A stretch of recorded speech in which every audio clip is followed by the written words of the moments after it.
São 10 horas e 12 minutos, as cidades do interior de São Paulo, como Catanduva, Presidente Prudente, Araraquara, que falamos aqui inclusive ontem, né, com a secretária de saúde lá de Araraquara, Franca, Ribeirão Preto, já sofrem a terceira onda da pandemia do coronavírus. Algumas cidades decidiram adotar medidas mais restritivas, né, Campos do Jordão, depois de uma série de aglomerações no feriado de Corpus Christi, São Roque também, que trouxemos aqui no Band News São Paulo, que costuma ser bem visitada agora no Dia dos Namorados. A gente vai falar um pouco mais da situação da pandemia e também sobre vacinação. Temos em contato mais uma vez aqui no Band News São Paulo o Dr. Carlos Magno Fortaleza, ele é médico infectologista, professor da Faculdade de Medicina da Unesp, lá em Botucatu, integrante do Centro de Contingência do Coronavírus em São Paulo. Bom dia para você, doutor, como vai? Prazer tê-lo aqui mais uma vez. Bom dia, Ivan, bom dia, Sheila, bom dia a todos os ouvintes. Doutor, antes de falar exatamente sobre essa questão,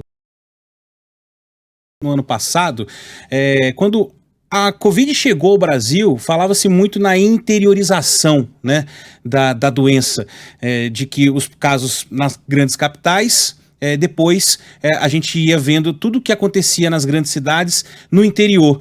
E agora, parece que a ordem está invertida, né? Quando a gente fala que a gente está esperando uma terceira onda nos grandes centros, né? Aqui em São Paulo, por exemplo, a gente está vendo as cidades do interior sofrendo bastante.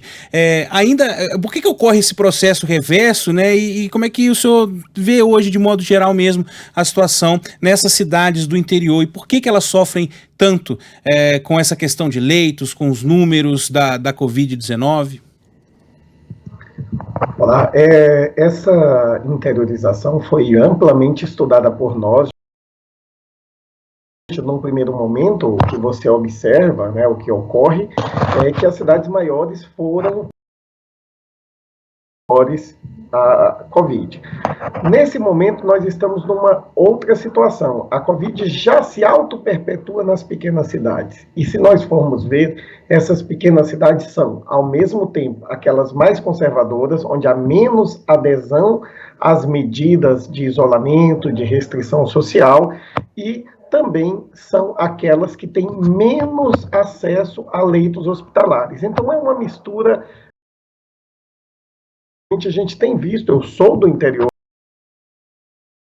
dias a não adesão às medidas de proteção, as medidas chamadas não farmacêuticas, e também na linha de frente vejo um hospital à beira do colapso. Bom, e aí a gente fala desses números hoje nessas cidades do interior, é assertivo dizer isso? É uma terceira onda? Ou, sabe, aquela que juntou com a segunda? E não, porque a gente viu, por exemplo, Araraquara, né? Araraquara adotou um lockdown mais severo, conseguiu melhorar os números, e aí, de repente, não sei, parece que tudo volta ao normal, aquela bola de neve, né? E os números voltam a ficar ruins mais uma vez. Ontem a secretária municipal de lá disse aqui, na Band News FM, que se continuar desse jeito, vão ter que adotar mais uma vez essas medidas mais duras, né? Olha, sem dúvida, a questão de terceira onda, ela é uma questão semântica e é uma questão, eu até diria, geométrica, porque a gente chama de terceira onda quando se desce globalmente o número de casos até próximo do zero e o número de casos volta a crescer. Isso aconteceu na Europa. No Brasil, nem mesmo a primeira e a segunda onda são tão distintas, mas houve esse novo crescimento em abril, maio. E o que nós estamos vendo no interior, eu não chamaria de terceira onda, eu chamaria de uma variação perigosa no topo da segunda onda. Eu tenho um imenso respeito e admiração pela secretária Eliana Onaim, pelo prefeito Edinho. Eles fizeram o lockdown mais expressivo, correto e bem sucedido do Brasil. Mas a gente tem que lembrar que Araraquara não é uma ilha do Pacífico. Araraquara é uma cidade extremamente relacionada com Ribeirão Preto, São José do Rio Preto, com São Carlos, com Jaú, com Bauru. Então, é uma cidade que, conforme também nossos estudos com geógrafos da saúde, tem muito transporte de pessoas, inclusive indo e vindo do Triângulo Mineiro. Então, é uma cidade que, uma vez que você para o lockdown, imediatamente a cidade é invadida novamente pela Covid. Deve ser feito em unidades espaciais mais amplas no estado, e até preferencialmente até no país como um todo. A gente tinha também no ano passado a regionalização do Plano São Paulo de flexibilização, né? Dependendo dos números de cada região, tomava-se uma decisão diferente. Hoje o plano é global, né, para todo o estado, embora alguns prefeitos tenham usem essa autonomia, né, doutor, para adotar medidas mais drásticas. O Centro de contingência, pelo que o senhor conversa, de que esse momento é um momento para que essas medidas mais duras sejam adotadas também de uma forma global, ou a gente pode ter essa volta, né, da regionalização do Plano São Paulo de flexibilização, já que cada lugar tem a sua própria característica? Ivan, essa é uma das discussões mais quentes no comitê de contingência, né? Eu faço parte do grupo, é uma discussão sempre muito saudável, pluralidade de ideias, mas eu faço parte de um grupo que vê positivamente esse bloco estadual. Como eu falei anteriormente, nós entendemos que as ações, quando elas são feitas com espaço grande, né, no estado inteiro, elas são mais efetivas do que quando elas são feitas numa região, porque às vezes a região seguinte está numa fase mais aberta e as pessoas da região se espelham nos vizinhos e não obedecem às restrições. A ação efetiva, a ação feita no estado como um todo é ótima. E o município, ele fica poder fazer a mudança conforme a sua situação local. Doutor, eu queria ouvi-lo um pouco sobre um comportamento que a gente tem observado aqui. Agora há pouco falávamos sobre isso, né, com a nossa reportagem, inclusive, que foi até postos de saúde. Pessoas que têm, digamos, escolhido vacinas. Ou seja, quando a pessoa chega até o posto, vê que tem vacina Oxford AstraZeneca, vai embora e não se vacina, mesmo sendo parte de um dos grupos prioritários contemplados já com a vacinação. Isso a gente vê acontecer em São Paulo, vê também acontecer no Rio de Janeiro e começa a preocupar bastante. Temos feito aqui alertas para as pessoas, não é momento, nem podemos escolher vacinas agora, né? O que o senhor pode falar a respeito desse comportamento e da própria vacina Oxford AstraZeneca? Por causa as pessoas se assustaram um pouco, mas agora há pouco também a gente registrou mensagens de ouvintes, gente que teve efeito, gente que não sentiu nada, né? Como varia um pouco. E até de que forma uma pessoa escolher a vacina pode atrapalhar o próprio calendário, né, de imunização. Exatamente isso, doutor. Essas reações, afinal de contas, são normais, né? Variam de pessoa para pessoa, mas são normais, não, doutor? Sim, eu acho que esse problema ele vem do excesso de informações, né? Humberto Eco dizia que o excesso de informação desinforma, e essa é uma das situações.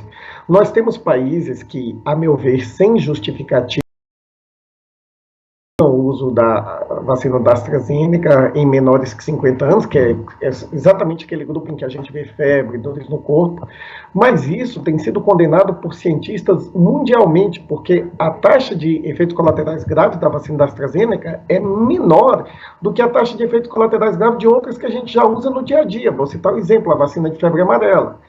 Então, gera-se um medo, uma ansiedade na população. Há também uma falsa compreensão de que vacina A é mais tecnologicamente sofisticada que a vacina B. Também porque é de RNA. Na verdade, essas vacinas todas são feitas pelos melhores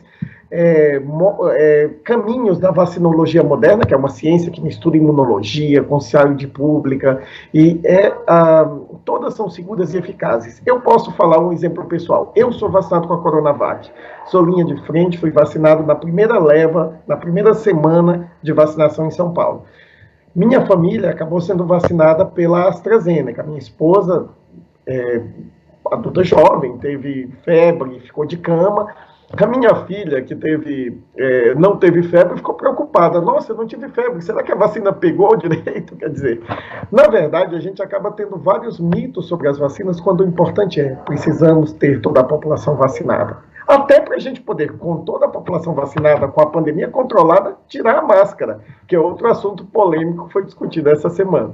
É isso, né? O Ministério da Saúde faria um parecer ali a pedido do presidente para desobrigar o uso da máscara. A gente tem visto isso em alguns lugares, né? Nos Estados Unidos, por exemplo, aqui no Jornal da Band foi um momento histórico do nosso Eduardo Barão entrando ao vivo no ar e diante da câmera tirando a máscara. Está muito longe disso acontecer aqui no Brasil, doutor, porque assim, embora haja uma pressão política, mas eu acredito que as pessoas sonham com esse normal, né, com esse momento. O que é preciso que o Brasil alcance para que as pessoas voltem a andar sem máscara por aí? Muito bem, Ivan. Eu acho que, com toda a minha simpatia por várias medidas excelentes que o presidente Biden tem feito nos Estados Unidos, uma coisa contraproducente que ele tem feito, e que é muito mais uma estratégia de marketing, é essa campanha do agora você pode tirar sua máscara. Mas nós precisamos entender que essa campanha tem sido criticada nos estados do sul dos Estados Unidos, onde ainda não há controle da Covid, e onde a percentagem de vacinados ainda é baixa. Então, ele tem recebido severas críticas de que isso não valeria para os estados do Sul. Os países que têm orientado as pessoas a tirar máscara são países onde a epidemia já está, digamos, domada, o número de casos novos é muito pequeno, então o risco das pessoas é pequeno, e isso associado à vacinação, a ter tido Covid, faz com que o risco seja menor ainda. Então, nesses lugares, há alguma justificativa para tirar a máscara, mas pensemos, para isso a gente precisa de uma imunidade coletiva, do vírus não circulando intensamente. É uma situação muito diferente da do Brasil. Quer dizer, no momento que a gente tem, e que eu vejo o presidente fazendo, são dois movimentos. O primeiro é o teste de fidelidade, né? Está vendo se o ministro Queiroga passa pelo teste de fidelidade. O ministro chegou com um discurso científico, vamos obedecer à ciência, e agora ele está numa situação bem difícil. Uma saia justa, né? É uma saia justa, exato, a palavra me faltou. Uma saia justa. É isso. E o segundo movimento é um aceno a alguns dos seus apoiadores mais radicais que sempre foram contra a máscara. Basta lembrar quantas